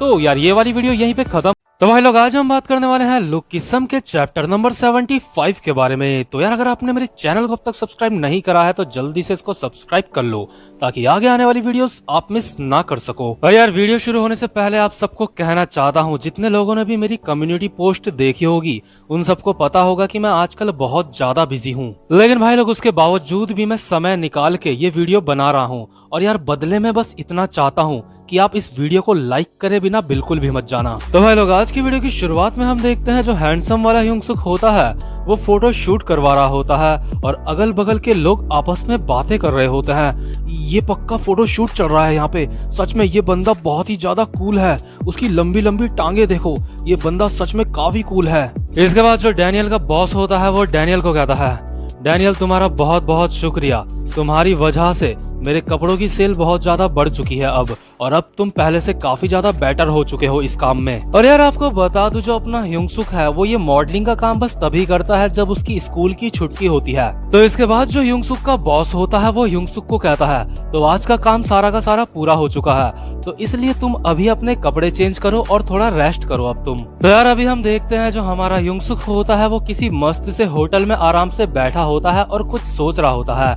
लेकिन उसके अगल बगल के जितने भी लोग होते हैं आपस में बातें कर रहे होते हैं। वो बंदा सच में बहुत ज्यादा कूल है, वो काफी ज्यादा कमाल का है, जाओ उससे जाके बात करो। क्या ये बंदा कोई सेलिब्रिटी है? मैंने इसको शायद पहले कहीं देखा है। लेकिन यार जो हमारा ह्योंग-सुक होता है ना उसको इन सब की जो बातें होती है जो कर रहे होते हैं उनसे कोई भी मतलब नहीं होता। ह्योंग-सुक अभी अपने मन में सोच रहा होता है, पैसा, मुझे और पैसा कमाना है, मैं अब अपनी मदर के ऊपर और ज्यादा बोझ नहीं बन सकता।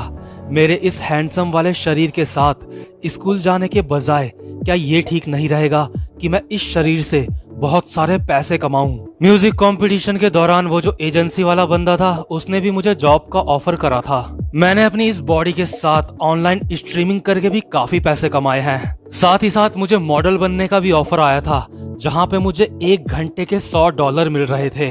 लेकिन जो मेरा पुराना शरीर है इस दुनिया में उसको कोई भी पसंद नहीं करता।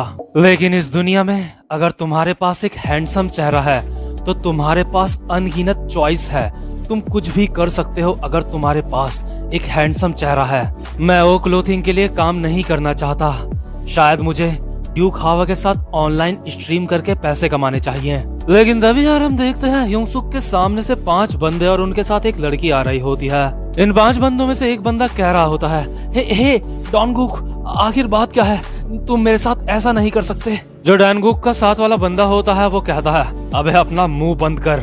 और यार जो डॉनगुक बंदा होता है, हम देखते हैं वो बड़े ही स्टाइल में और एटीट्यूड के साथ चल रहा होता है। तो यार ये जो सारे के सारे बंदे होते हैं ये काफी ज्यादा हैंडसम लग रहे होते हैं। तो हमारा ह्योंग-सुक अभी अपने मन में सोच रहा होता है, ये सारे बंदे सच में काफी ज्यादा हैंडसम है और साथ ही साथ में ये लोग काफी ज्यादा लंबे भी हैं। ये लोग सच में बहुत कूल लग रहे हैं। वो कमाल है, ये सारे के सारे लोग काफी ज्यादा महंगी महंगी कारों से उतरे हैं। क्या ये लोग सच में बहुत ज्यादा अमीर हैं? हैंडसम, काफी ज्यादा लंबे और साथ ही साथ में काफी ज्यादा अमीर। मैं सोच रहा हूँ आखिर ये ऐसा क्या काम करते होंगे जिस वजह से इनके पास इतना सारा पैसा है। और यार ह्योंग-सुक के साथ साथ अगल बगल के जितने भी लोग होते हैं वो भी इन बंदों को देख के आपस में बात कर रहे होते हैं कि क्या ये लोग कोई मॉडल हैं? इन लोगों ने बहुत सारे ब्रांड्स के कपड़े पहने हैं। तो यार इसके बाद हम देखते हैं ये जो 5-6 बंदे होते हैं ये ह्योंग-सुक के ही सामने वाली सीट में बैठ जाते हैं। तो इसके बाद ये सारे के सारे आपस में बात कर रहे होते हैं। इसके बाद जो डॉनगुक होता है वो कहता है, हाँ तो बताओ तुम मुझसे क्या कहना चाहते थे? तो इनमें से जो एक बंदा होता है वो डॉनगुक को कहता है, डॉनगुक आजकल चीजें मेरे लिए काफी ज्यादा मुश्किल हो चुकी हैं, लेकिन हम दोनों ने साथ में काम करा है तो तुम अपनी टीम मुझसे अलग क्यों कर रहे हो? हमने ये काम बहुत ही ज्यादा निचले स्तर से शुरू करा था। हम तीनों एक दूसरे पे डिपेंड करते थे ताकि हम ग्रो कर सकें इस काम में। हमें एक दूसरे के साथ रहना चाहिए। प्लीज डॉनगुक हमारे साथ आ जाओ। मैं तुमसे भीख मांगता हूँ डॉनगुक, हमारे साथ वापस आ जाओ। इसके बाद जो डॉनगुक बंदा होता है वो कहता है, अबे चल भी, आखिर तू है कौन? तू मुझे परेशान क्यों कर रहा है? और इस लड़की को खुद के दिल टूटने पर इतना ज्यादा गर्व क्यों हो रहा है? ये हर जगह ये बताती क्यों फिर रही है कि इसका दिल टूट चुका है? आखिर तुम अतीत में जीना कब बंद करोगे? जरा सोचो, मैंने तुम्हारे लिए कितने सारे पैसे कमा के दिए हैं तुम्हें। मुझे यहाँ पे तुमसे मिलने आना ही नहीं चाहिए था। चलो भाई लोग हम यहाँ से चलते हैं। इसके बाद जो डॉनगुक होता है उसके साथ जो 2 बंदे होते हैं वो तीनों यहाँ से उठते हैं और जाने लगते हैं। इसके बाद जो बंदा गिड़गिड़ा रहा होता है वो कहता है, हमें ये सारी बातें मैडम को नहीं बतानी चाहिए। इसके बाद डॉनगुक कहता है, उन्हें पहले से पता है, आखिर तुम मुझे अपने साथ वापस से मिलाने की कैसे सोच सकते हो? तो इसके बाद जो डॉनगुक के साथ 2 बंदे होते हैं वो कहते हैं, तो ठीक है तुम सब बाद में मिलते हैं। और दूसरा वाला बंदा कहता है, मैं ऐसी एक्टिंग करूंगा जैसे मैंने यहाँ पे कुछ भी सुना ही नहीं। इसके बाद डॉनगुक कहता है, हे यॉन, मेरा वेट करने की परेशानी मत उठाना। तुम मुझे बिल्कुल भी खुश नहीं करती।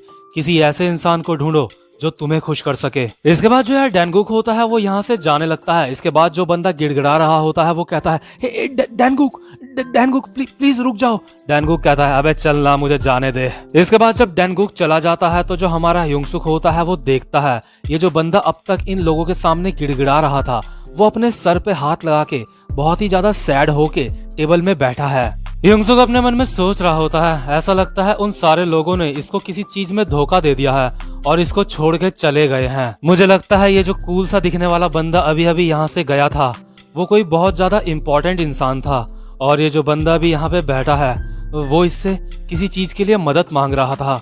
लेकिन यार जब हमारा ह्योंग-सुक इस बंदे की तरफ देख रहा होता है ना तो ये जो बंदा होता है ये अचानक से घूम के ह्योंग-सुक की तरफ देखता है और ह्योंग-सुक अचानक से अपनी नजरें नीचे करके अपने मन में सोचता है, अबे शिट, मेरा इसके साथ आई कांटेक्ट हो गया, क्या इसने भी मुझे देख लिया होगा? लेकिन यार तभी जो ये बंदा होता है ये उठ के ह्योंग-सुक के पास ही आ जाता है और ह्योंग-सुक को कहता है, एक्सक्यूज मी, आखिर तुम हमारी तरफ अभी क्यों देख रहे थे? और जो ह्योंग-सुक होता है ना यार उसकी फटके बहुत ज्यादा चार हो चुकी होती है। ह्योंग-सुक डरते डरते इसको कहता है, क्या नहीं, मैं आपको नुकसान नहीं पहुंचाना चाहता। मैं तो बस ये देख रहा था कि आप लोग सबके सब बहुत ज्यादा कूल लग रहे थे। ह्योंग-सुक अपने मन में सोच रहा होता है, कहीं मैं इनकी तरफ देख रहा था तो इसलिए ये बंदा कहीं मुझसे लड़ने तो नहीं आ रखा है यहाँ पे, कहीं मैं मुसीबत में तो नहीं पड़ने वाला। तो इसके बाद जो ये बंदा होता है ह्योंग-सुक को इतना ज्यादा हैरान देखकर ये भी ह्योंग-सुक को कहता है, अरे नहीं, मैं भी तुम्हें कोई नुकसान पहुंचाने के लिए यहाँ पे नहीं आया हूँ, मैं तो बस ऐसे ही पूछ रहा था, मुझे माफ करना। मैं तो यहाँ पे इसलिए आया तुम्हारे पास क्योंकि मुझे लगा कि तुम शायद हमारे काम पे इंटरेस्टेड हो। वैसे क्या तुम बहुत सारे पैसे कमाना चाहते हो? तो यार ह्योंग-सुक को सामने से पैसों का ऑफर आ रहा होता है तो ह्योंग-सुक हैरान होकर पूछता है, आखिर ये किस तरह की जॉब है? तो ये बंदा कहता है अरे नहीं, ये कोई ज्यादा मुश्किल जॉब नहीं है और कोई अजीब जॉब नहीं है, ये असल में बहुत ही एक आसान जॉब है। इस जॉब में तुम्हें कोई भी 2 नंबर वाला काम नहीं करना होगा। और यार इसके बाद जो हमारा युंगसुक होता है अपने मन में सोच रहा होता है क्या ये काम करके मैं भी उन बंदों की ही तरह जो अभी यहाँ पे बैठे थे बहुत ज्यादा कूल और मेरे पास भी बहुत महंगी महंगी कार्स होंगी। इसके बाद युंगसुक इस बंदे को कहता है आखिर कितने पैसे, आखिर ये जॉब करने से मुझे कितने पैसे मिलेंगे। युंगसुक अपने मन में सोच रहा होता है शायद ये काम करने से मुझे 2000 या फिर $3000 तो मिल ही जाएंगे। इसके बाद जो ये बंदा होता है युंगसुक को कहता है वेल ये तो डिपेंड करता है कि तुम इस काम को किस तरह से करते हो। अभी जो यहाँ पे बंदा बैठा था कूल सा, वो इस काम से हजारों लाखों डॉलर कमाता है। युंगसुक अपने मन में हैरान होकर सोच रहा होता है क्या हजारों लाखों डॉलर्स। इसके बाद ये बंदा युंगसुक को कहता है अगर तुम इस काम में इंटरेस्टेड हो तो मुझे कॉल करना, हम कॉफी पीते पीते आगे की सारी बात कर सकते हैं, मैं तुम्हारी कॉल का इंतजार करूंगा। तो अभी हम देखते हैं सीन शिफ्ट होता है और हमारा हैंडसम वाला युंगसुक सो रखा होता है और बगल में ही जो मोटा वाला युंगसुक होता है अपने मन में सोच रहा होता है ये जॉब इलीगल भी नहीं है, ये ज्यादा मुश्किल भी नहीं है और ये जॉब मुझे पैसे भी बहुत सारे देगी।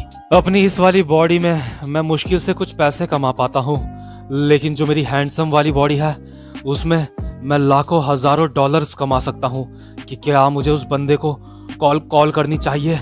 तो इसके बाद हम देखते हैं सीन शिफ्ट होता है और जो हमारा युंगसुक होता है वो फाइनली इस बंदे से मिलने चला जाता है और ये बंदा दूर पे खड़ा होकर युंगसुक को आवाज मार रहा होता है हे डैनियल, हे मैं यहाँ पे हूँ, इस तरफ यहाँ देखो। और ये जो बंदा होता है युंगसुक को देख के अपने मन में सोच रहा होता है वो कमाल है, इसका पहला इंप्रेशन सच में बहुत ज्यादा अच्छा है। और हम देखते हैं सामने जो युंगसुक होता है वो मस्त कोट पैंट पहन के यहाँ पे आ रखा होता है और इस बंदे को कहता है हे हेलो। ये बंदा भी अपने मन में सोच रहा होता है अब जब मैं इसको दोबारा से देख रहा हूँ ये सच में पहले से भी ज्यादा हॉट लग रहा है। तो क्योंकि यार ये बंदा युंगसुक को देखे जा रहा होता है तो युंगसुक कहता है मैंने ये इसलिए पहना है क्योंकि तुमने मुझे कहा था सूट पहनने के लिए। तो ये बंदा कहता है अरे नहीं नहीं, तुम पे ये सच में काफी ज्यादा अच्छा लग रहा है। और युंगसुक अभी अपने मन में सोच रहा होता है ये जो सूट है ये मुझे जे ने दिया था, लेकिन आखिर इस बंदे ने मुझे यहाँ पे आधी रात को मिलने के लिए क्यों बुला रखा है। क्या ये जगह 3 बजे भी खुली रहती है? मुझे लगता है मुझे स्टोर से 1 दिन की छुट्टी लेनी पड़ेगी। इसके बाद ये बंदा कहता है अरे यहाँ गंगनम में ऐसी बहुत सारी जगह हैं जो पूरे 24 घंटे खुली रहती हैं। और इसके बाद युंगसुक कहता है हाँ तुमने सही कहा। तो यार क्योंकि ये जो मीटिंग होती है ये सुबह के 3 बजे की होती है जब बहुत ज्यादा अंधेरा होता है, इस वजह से युंगसुक ज्यादा रेस्ट नहीं कर पाया होता है और सीधा अपनी हैंडसम वाली बॉडी में इस बंदे से यहाँ पे मिलने आ गया होता है। इसके बाद युंगसुक इस बंदे को बताता है कि युंगसुक हाई स्कूल में पढ़ता है और ये बंदा हैरान होकर कहता है कि क्या तुम हाई स्कूल में पढ़ते हो? युंगसुक कहता है हाँ, कि क्या इस चीज से कोई प्रॉब्लम हो सकती है? इसके बाद ये बंदा हैरान होके कहता है अरे नहीं कोई प्रॉब्लम नहीं है, बस जब तुम वहाँ पे काम कर रहे होंगे ना, अगर तुमसे कोई पूछेगा तुम कितने साल के हो, बोल देना कि तुम 25 साल के हो, ठीक है? ये बंदा भी अपने मन में सोच रहा होता है मैंने तो सोचा था ये कम से कम 20 साल का तो होगा ही, लेकिन खैर जो भी है मैं इतना अच्छा मौका अपने हाथ से जाने नहीं दे सकता। इसके बाद युंगसुक कहता है क्या तुम श्योर हो? इसके बाद जो ये बंदा होता है वो कहता है अरे नहीं कोई बात नहीं, तुम्हें कोई भी प्रॉब्लम नहीं होगी। युंगसुक इस बंदे को कहता है आखिर ये जॉब है क्या, कम से कम मुझे तुम ये बता तो दो। युंगसुक अपने मन में सोचता है क्या मुझे अपने आप को 25 साल का बताना पड़ेगा यहाँ पे? और यार आपको बता दूं युंगसुक की असली एज 17 साल होती है, लेकिन उसकी पर्सनैलिटी की वजह से कोई अगर उसको 25 साल भी बोल देगा ना तो कोई भी उस पर डाउट नहीं करेगा। इसके बाद ये बंदा युंगसुक को कहता है तुम जानना चाहते हो ये जॉब क्या है? ये जॉब वो जॉब है जहाँ पे तुम्हारे लुक्स ही तुम्हारी पावर होती है, यानी कि जो जितना ज्यादा हैंडसम होगा उतने अच्छी तरीके से वो ये जॉब कर पाएगा। ये बंदा युंगसुक को कहता है आजकल के जमाने में हैंडसम होना भी एक तरीके का टैलेंट होता है, अब तुम पहले मेरे साथ वहां चलो, उसके बाद मैं तुम्हें सारी की सारी चीज एक्सप्लेन करूंगा। जो कस्टमर लोग हैं वो वहां 3:30 बजे पहुंच जाएंगे और तब से ही ये जॉब शुरू होती है। युंगसुक अभी अपने मन में सोच रहा होता है क्या इसका मतलब इसने यहाँ पे मुझे 3 बजे बुलाया था, लेकिन मैं तो सोच रहा था कि इसने मुझे यहाँ पे बस बात करने के लिए बुला रखा है अभी। इसके बाद हम यार यहाँ पे देखते हैं यहाँ पे युंगसुक की ही तरह कुछ लोग और भी आए होते हैं पैसे कमाने के लिए। ये लोग आपस में बातें कर रहे होते हैं क्या तुमने खाना खाया, दूसरा वाला बंदा कहता है नहीं मैं डाइट में चल रहा हूँ। तो जो ह्योंगसुक के अगल बगल वाले बंदे होते हैं वो अपने अपने कस्टमर्स के पास चले जाते हैं और जो ह्योंगसुक होता है वो अब अपने कस्टमर के पास पहुंचता है। हम देखते हैं ये जो कस्टमर होता है ये एक लड़की होती है और यहाँ पे दो लड़के भी बैठे हुए होते हैं। इनमें से एक लड़का ह्योंगसुक का इंट्रोडक्शन देते हुए कहता है ये नया बंदा 25 साल का है, ये मुझसे 1 साल बड़ा है, तो मैम आपको ये कैसा लगा। और यार ये जो मैम होती है ना ये देख के ह्योंगसुक को पागल हो जाती है, लेकिन अपने बाहर से ये बिल्कुल भी एक्सप्रेशन शो नहीं करती। ये एक नॉर्मल सी आवाज में कहती है वेल ये बहुत ज्यादा अच्छा है। इसके बाद ये लड़की ह्योंगसुक को कहती है तुम मेरे पास आके बैठो, ये लड़का सच में अच्छा है। और यार जो ह्योंगसुक होता है हैरान होकर अपने मन में सोचता है क्या ये जगह गंगनम की सबसे 3 बड़े बारों में से एक बार है। मुझे जल्दी से यहाँ से निकलना पड़ेगा। तो यार उम्मीद करता हूँ अब तक तो आप ह्योंगसुक की जॉब समझ ही गए होंगे कि उसको यहाँ पे क्या करना है। अगर नहीं समझे तो मैं बता देता हूँ। जो ये होटल है ये जो भी है बार वगैरह, यहाँ पे कुछ लड़कियां आती हैं और वो कुछ हैंडसम बंदों को अपने साथ कंपनी रखने के लिए चुनती हैं, यानी कि उनके साथ समय बिताती हैं। कुछ इसी तरीके का यहाँ पे काम होता है और इस वजह से जो ये लड़कियां होती हैं ये लड़कों को काफी सारे पैसे देती हैं।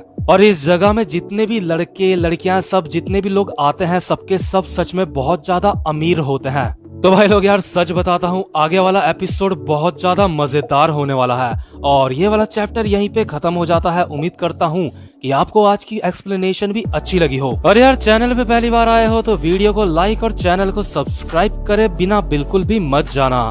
तो मैं अब आपसे मिलता हूँ अपनी नेक्स्ट वीडियो में, तब तक के लिए गुड बाय।